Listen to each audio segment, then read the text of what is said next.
It's a charity supporting disabled children, and this year it had a fashionable twist. The models came out to play at the annual Star Jam event. Here's more on the story. The crowds and the catwalk. These jammers are ready to strut their stuff as a new highlight to this charity event here in Christchurch. It's been around 3 months in the making, with a group of around 20 young people from Star Jam working alongside a modelling agency to give children with disabilities the chance to take to the catwalk. And the group's coordinator says she's happy with the turnout. It went really well. I think the jammers' expression at the end of the night was probably the greatest thing that everyone wanted to see.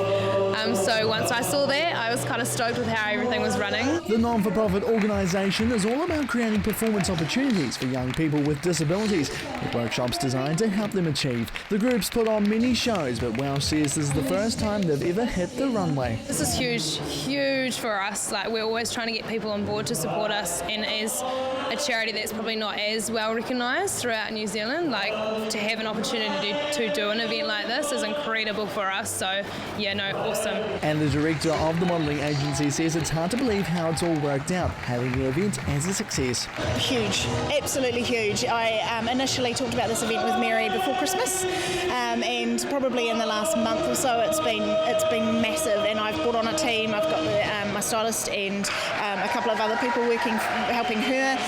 So it's been massive. She believes it's important to have an event like this, getting the message out that beauty has no limits. I've got 2 young daughters, and I need to make sure that we live in a world where beauty is not unattainable. It's not just Photoshop. It's not just your 6 foot beautiful people. They're great, and they make it's my job is to help work with them.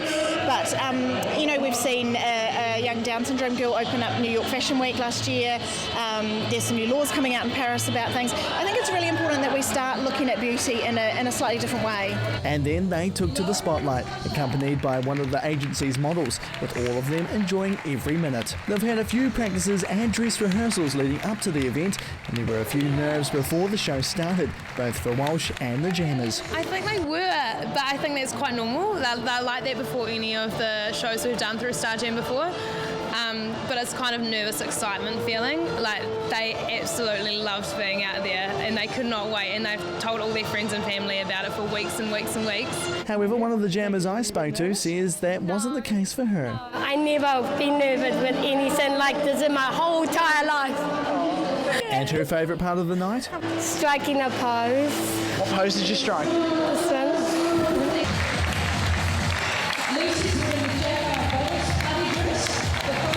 And she did just that. And Walsh says to see the kids having fun is satisfying, only being in this role for just over 6 months. The most rewarding role you can be in, yeah. I mean, I'm more than happy to work, you wouldn't believe it, but more than happy to work like 50-hour weeks, 60-hour weeks in a role like this, because you get so much out of it. It's not like another, Monday to Friday role. Like, it's something that's definitely worthwhile. The event raised around $3,500, all going back to Star Jam to give these passionate young people more performance opportunities. Jared McCulloch, CTV News.